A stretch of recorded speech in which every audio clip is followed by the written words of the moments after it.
اديها لمراتي. مش عارفه. احتفظ بيها، انا بشخر. ما اداش لحد، لا خليها معايا انا.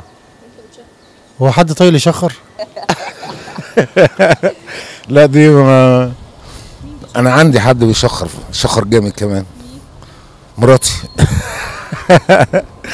لا هو الناس الكبار يعني اكيد بيكونوا مثلا بيشخروا خلاص كبروا بقى جاي شغل تعبان مثلا. هو عموما للراجل. هي هي عموما يعني تديها للراجل.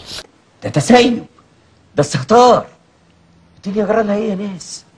يعني ايه راجل محترم يشخر في بيته وهو نايم؟ ده لمراته، اديها لمين يعني؟ لاخويا الكبير. لا ده هو بينام بالعرض وبينام بالطول، بينام كل حاجه يعني. هو انسب واحد ياخد مخدة الشخير ده. اكتر واحد بيشخر في البيت.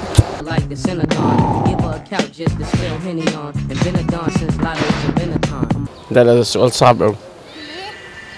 مخدة الشخير؟ انت بتهزري بقى. اخويا احمد بيشخر كتير قوي، اديها لحماتي عشان مره رخمه. كلنا بنشخر، مش حد ما بيشخرش، الناس كلها بتشخر. لمصر كلها. مصر كلها. اديها لجوزي.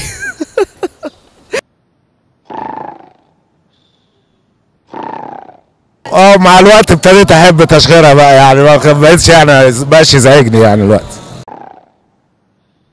لباباي. ليه؟ هو الوحيد اللي عندنا بيعرف يشخر.